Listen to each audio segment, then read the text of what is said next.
Blues Rose ont été créés il y a 52 ans. Nous allons d'ailleurs fêter le cinquantenaire cette année. Et actuellement, c'est pas par un pur hasard, nous avons 52 Blues Roses qui intervenons régulièrement dans les EHPAD et à l'hôpital d'enfants.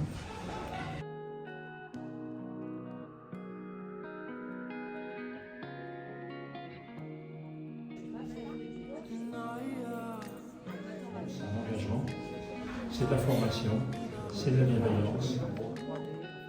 Maman a été hospitalisée ici à La Fontaine. J'ai remarqué des dames en rose et j'ai demandé qu'est-ce qu'elles faisaient. Moi, j'allais voir maman tous les jours. Ben, on m'a dit elles n'ont pas de personne et nous sommes là pour leur rendre visite, pour parler avec elles et aussi pour même s'amuser avec elles. Et j'ai été étonnée et je travaillais à ce moment-là. Et je me suis dit, quand je ne travaillerai plus, c'est ce que je vais faire. Là, on s'en va en pédiatrie, en hospitalisation pédiatrique et auprès des adolescentes et des adolescents. Et sur ce chariot, il y a pour les tout petits, des petites marionnettes à doigts. Pour les plus grands, il y a des petites voitures, il y a des coloriages, il y a du fil à Scooby-Doo. Pour les ados, il y a pour faire des bracelets, pour faire aussi des dessins, des mandalas. Les petites marionnettes. Que les blouses roses, en fait, ça modifie la manière d'être à l'hôpital, c'est-à-dire que ça nous rend mieux et qu'on est plus rassuré aussi, et que vous nous donnez toujours le sourire. Ça réinvente la manière d'être. J'ai voulu devenir blouse rose parce que rien ne vaut le sourire d'un enfant.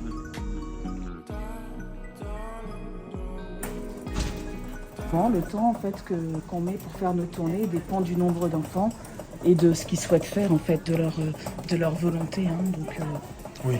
Parfois, ils sont tellement fatigués que c'est un peu compliqué. Et je remarque que quand il y a les familles, vous ne restez pas longtemps parce que les mères, les pères et tout ça. Oui, nous, on essaye d'être là quand il n'y a pas trop les familles pour essayer de les occuper. Ça leur apporte surtout de la gaieté, de la bienveillance aussi de votre part.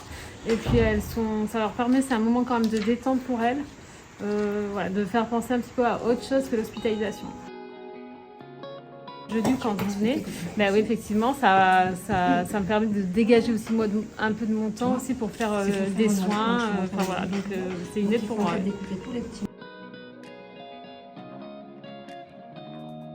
Oui, on fait avec elle quand on fait les bracelets, quand on fait les ballons, tout ça. Oui, on part les pompons, les pompons, les Scooby-Doo. Puis voilà, on se met à la table, on a une belle salle là. Exactement.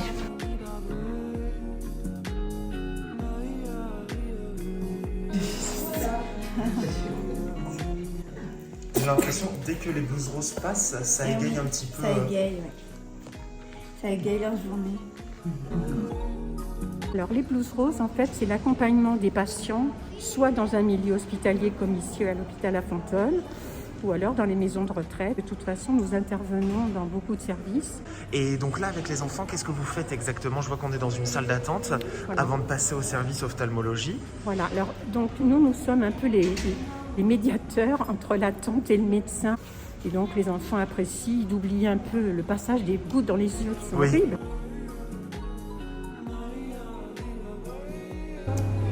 Zou et la crevette se promènent au fond de la mer bleue.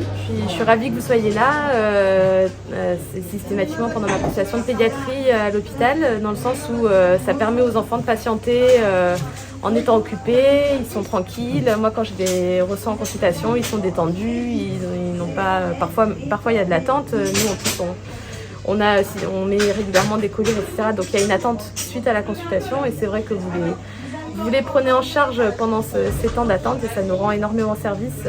Ça nous simplifie beaucoup le travail. Les enfants ont une meilleure expérience, ils reviennent avec plus de réassurance et presque plus de plaisir. Le seul point négatif, c'est qu'en général, ils ne veulent pas partir, donc on peut se battre avec les parents. Mais voilà, non, vraiment, on est très heureuse que vous soyez avec nous pour cette consultation. Si vous n'êtes pas là, je pense qu'il y a beaucoup d'enfants qui ont besoin de vous, en fait, de toute façon, quoi qu'il en soit, dans tous les domaines. Donc merci à vous pour ce que vous faites.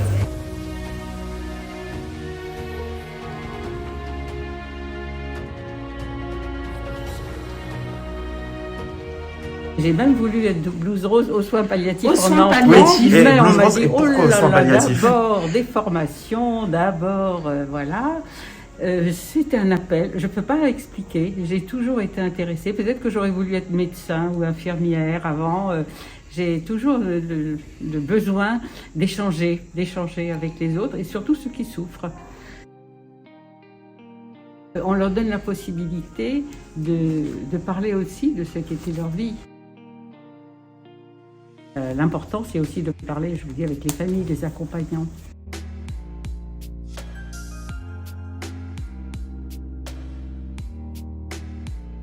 Alors, les blouses roses, elles apportent un peu de gaieté et puis surtout autre chose que la blouse blanche en fait.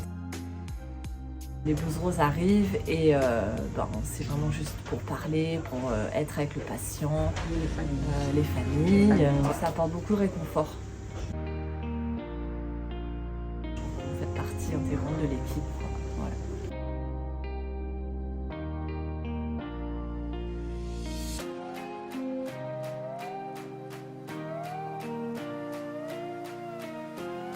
Où on va exactement? Alors on va dans le service des urgences. D'accord. Et qu'est-ce qui se passe aux urgences avec les blouses roses? Alors on y est de 16h à 20h en général et on est là pour soutenir les gens qui atterrissent aux urgences.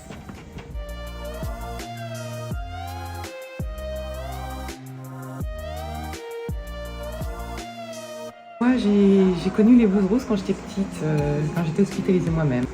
Alors j'ai choisi les urgences parce que je pense que c'est là où je me suis sentie le plus utile.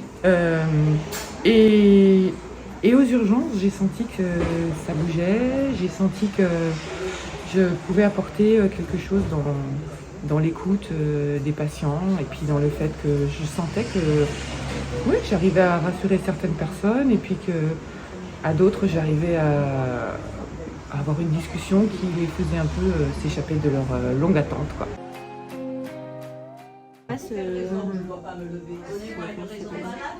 L'association. Oui, c'est une association. Et je trouve ça super sympa de passer voir les patients. Ce que vous apportent les blouses roses quand elles viennent chaque soir de 16h à 20h?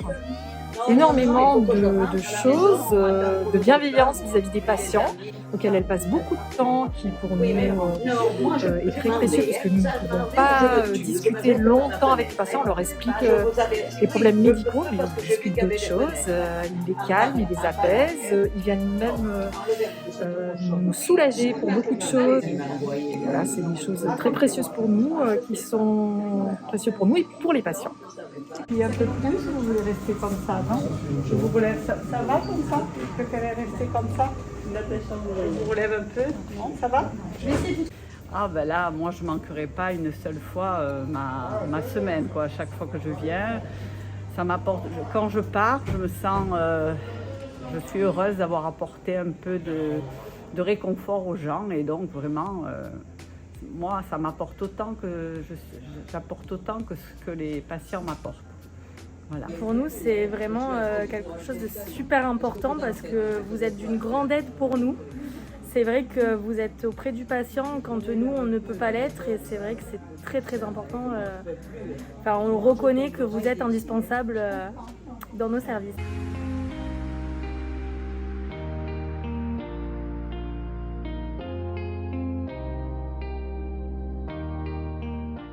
Bon, voilà, c'est de dire vraiment quand ils te prennent la main, qu'ils sont émus et tu sens que... Et puis il y a eu un moment très intense pour moi. Un soir, j'ai tenu compagnie à un monsieur qui allait vraiment pas bien du tout. Et quand il a demandé à parler à sa femme, je lui ai pris mon téléphone, je lui ai tendu le téléphone. Et le lendemain matin, donc je l'ai laissé avec le téléphone, le lendemain matin, j'ai reçu un coup de fil de sa femme. Puisqu'elle avait mon numéro, puisque c'était avec mon téléphone, et elle me remerciait parce que c'était la dernière fois qu'elle avait pu parler à son mari. Ça a été un moment très fort, et là on se dit qu'on sert quand même à quelque chose.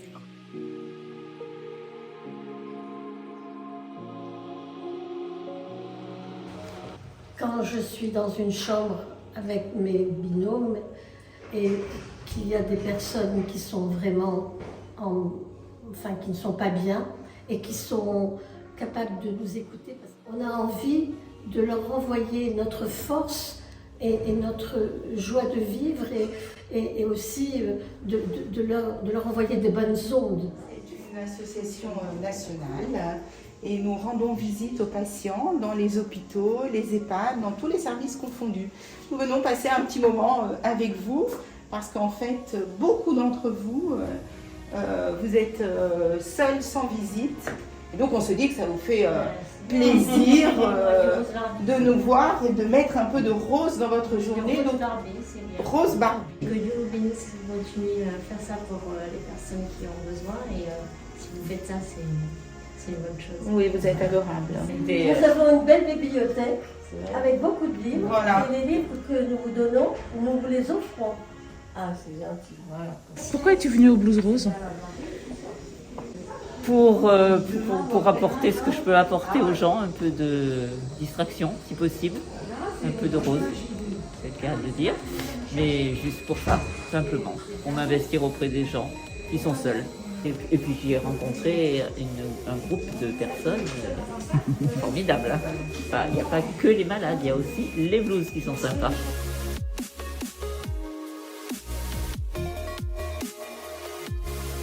Alors j'ai eu envie d'intégrer les Blues Roses pour donner un peu de gaieté, de sourire, de transmettre une chaleur aux patients qui sont souvent seuls, isolés. Ça me paraissait tout à fait logique d'intégrer les Blues Roses qui à mon avis est une très belle association. Pas n'importe laquelle. Mais quand je sors d'une chambre, je me sens bien, apaisée. J'ai l'impression d'avoir le fait de redonner le sourire à une personne me fait du bien.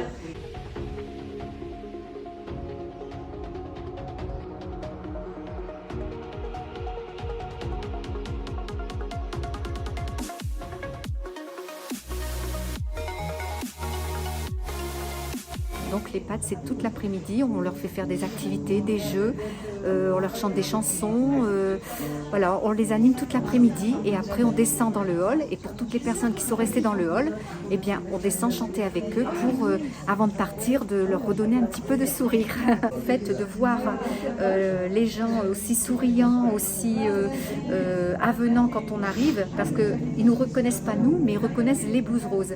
Alors quand on arrive, eh bien ce qu'ils voient en premier, c'est les Blues Roses. Vous apportent les Blues Roses quand elles viennent 2 fois par semaine? Oh mon Dieu, beaucoup de choses parce que vous en êtes aperçus, je pense, elles sont très très appréciées. Ils ont l'habitude de les voir. C'est le rose, quand ils voient le rose, ils savent tout de suite que c'est elles. Et elles ont beaucoup d'empathie. Elles sont bienveillantes. Elles les prennent en charge de toutes les manières possibles, que ce soit intellectuellement, que ce soit dans le don de soi, la discussion, l'écoute. Et pour eux, c'est un vrai bonheur. Et pour moi aussi, c'est un vrai bonheur. Nous sommes présents en fait de 14 à 17 heures. Et la première heure, nous allons en chambre. Nous allons voir les personnes qui ne veulent pas sortir de leur chambre. Et de 15h à 16h, c'est l'atelier chant. Donc on y participe, on met un peu d'animation, on essaie de faire sortir les personnes de leur chambre. Heureusement qu'elles sont là à certains moments pour pouvoir faire tourner les pages de certaines personnes ou pour les relancer ou des choses comme ça. Parce que, toutes ces personnes âgées, on s'y attache. À chaque fois qu'il y en a une qui part, malheureusement, on est triste. On y repense. Au début, on avait des réunions pour un petit peu arriver à se séparer de ce chagrin qu'on avait. Puis maintenant, bon, avec le temps, les années et tout, ça passe, mais c'est toujours douloureux. Sur Antibes, nous avons visité en 2022, EHPAD compris, 11 000 personnes. 2000 interventions et 6000 heures de présence, ce qui représente un très haut niveau d'équivalent temps plein. Pour faire un don, il faut soit envoyer un chèque à l'association des Blues Roses, soit utiliser le lien sur notre site internet où vous pouvez effectuer directement des dons par carte bancaire du montant que vous souhaitez. Je me sens comme dans une famille parce qu'on est tous très solidaires, on veut tous apporter énormément de choses aux patients, aux résidents et on est un groupe On est un groupe qui se mélange, qui s'informe, qui échange et on s'apporte à chacun ou chacune de nouvelles choses en fait pour pouvoir bien entourer les patients et les malades.